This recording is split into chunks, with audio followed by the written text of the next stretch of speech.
Introduction to Optimization, Questions for Screen Recording Task, Part 3, Unconstrained Optimization. Question 10. Explain the idea of L-BFGS method. We want to approximate fx. So we will use a quadratic approximation and denote it as MKP.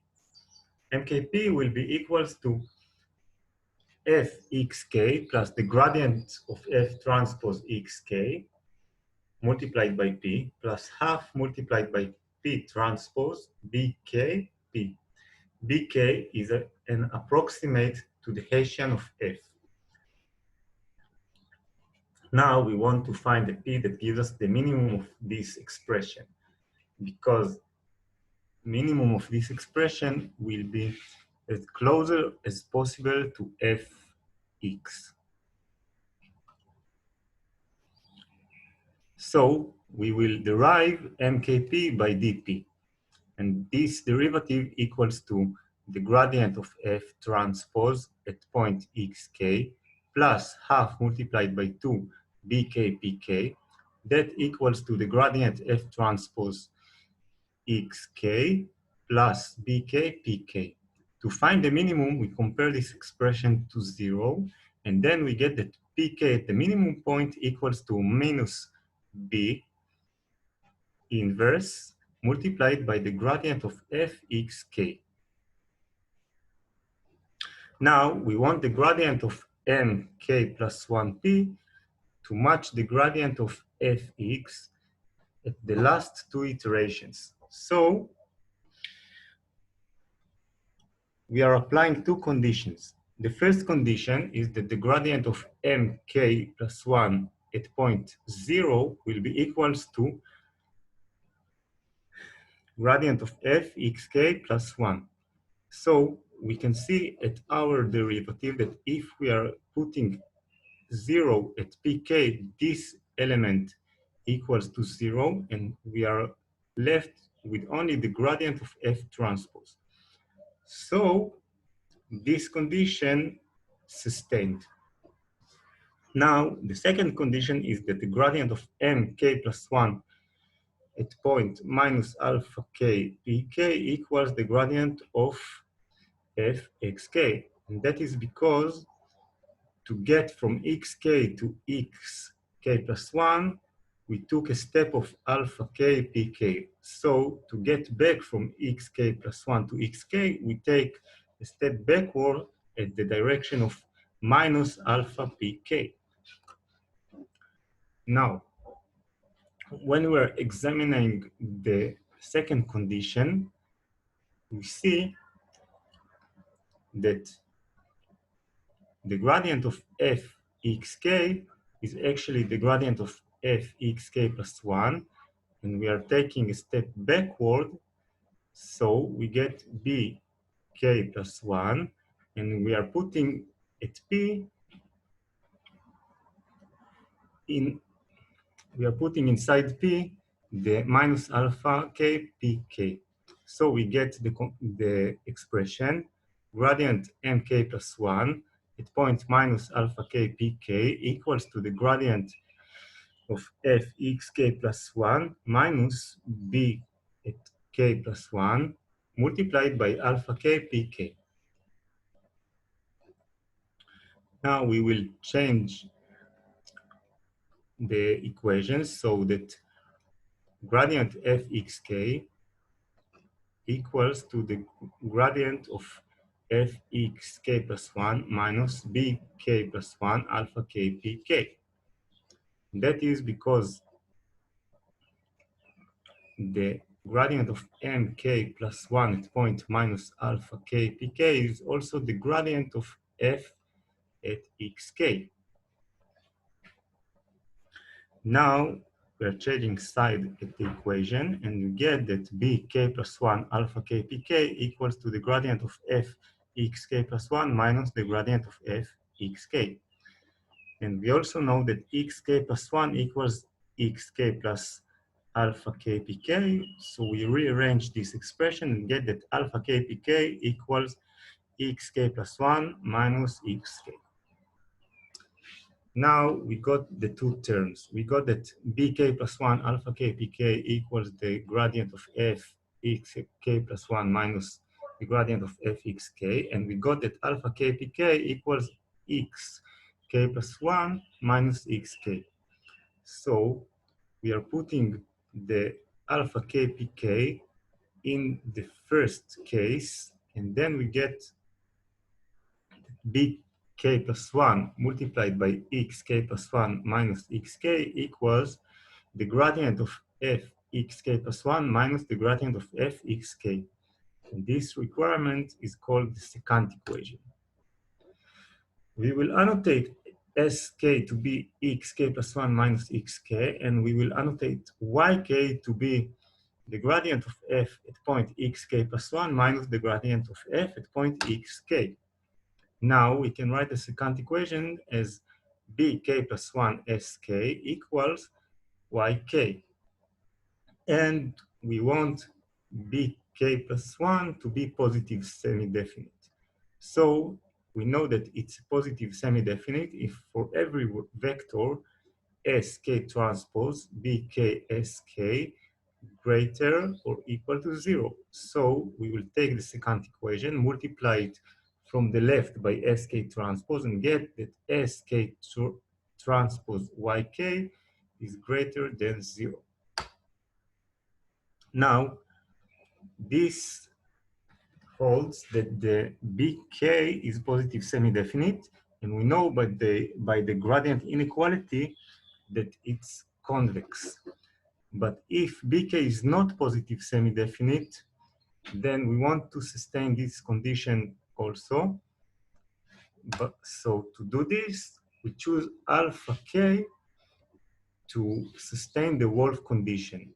Now, the Wolfe condition is a set of two conditions, and the first one is f xk plus alpha k pk less or equal f xk plus c1 alpha k, the gradient of f xk transpose pk, where c is a scalar between 0 and 1.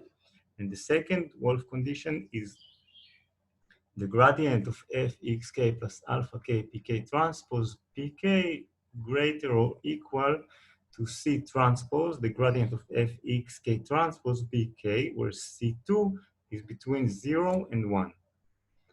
Now, our condition called the curvature condition, and it's sk transpose yk greater than 0, as we saw earlier. Now we want to determine bk plus 1 uniquely. So we will solve the following problem. bk plus 1 equals the minimum of b minus bk subject to b equals b transpose and b sk equals to yk, which means that b is symmetric and b sustains the secant equality.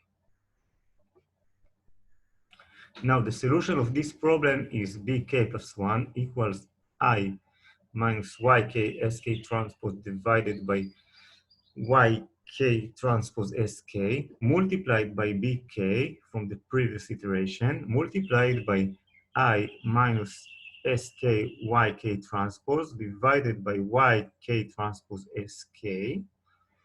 We can see that those expressions are similar except of the transpose here. This expression is the transpose of this expression. Now, this term will be added to the term yk transpose divided by yk transpose sk. Now, hk plus 1 will be the inverse of bk plus 1. And we also want it to be positive semi-definite. So, to make sure it's positive semi-definite, we will make sure it will be solving the following problem, where we are looking for an h that will minimize the h minus hk norm, and it's subject to h equals a transpose, which means that a is actually a symmetric matrix, and it sustains the secant inequality, but we can see that H, Y, and S changed places because H is the inverse of B. So now the solution of this problem is very similar to the other problem, except that here we can see that YK and SK changed places. And here we can see that YK transpose became SK transpose. So we get the solution to be HK plus 1 equals I minus SK transpose divided by YK transpose SK multiplied by HK multiplied by I minus YK transpose divided by YK transpose SK. And we can see here, like the previous expression, that this is the transpose of this. And now we are adding the term SK transpose divided by YK transpose SK. And we solve our HK plus 1. So finally, we get the BFGS algorithm. So given an objective function f, a starting point x, and a tolerance of epsilon greater than 0, we are choosing epsilon to be arbitrary as our choice, and an initial matrix H0, the algorithm is going as the following. So we will set k to be 0, and while the norm of the gradient at xk is greater than epsilon, we will compute pk to be minus hk gradient fxk. We will set xk plus 1 to be xk plus alpha pk, where alpha satisfies the Wolfe conditions. This is because the semi-definite requirement at the curvature condition. Now we will compute sk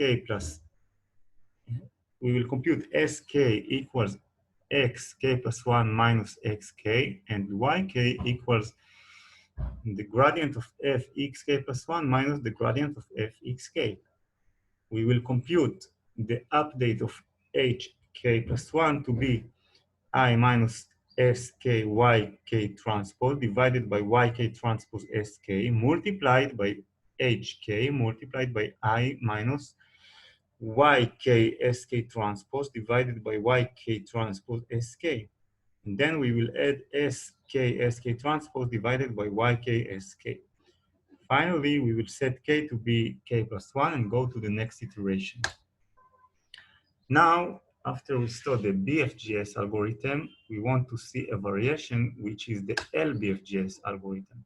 So we can see that our update equation for BK plus 1 is BK plus 1 equals BK plus UV transpose, where UV transpose is a rank 1 update matrix.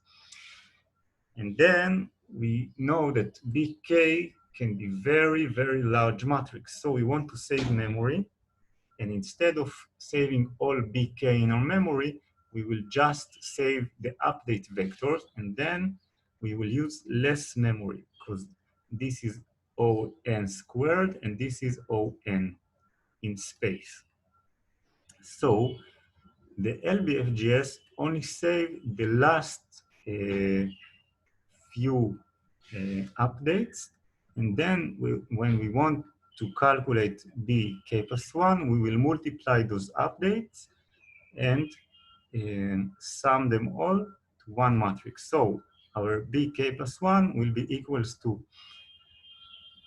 YI transpose plus YI plus 1 VI plus 1 transpose, and so on until we get to UK plus 1 VK plus 1 transpose. And we can see that our I is greater or equal 0. So we don't go all the way back to all the conditions. We just save some of the latest updates of BK plus 1, and then we compose our matrix from those updates.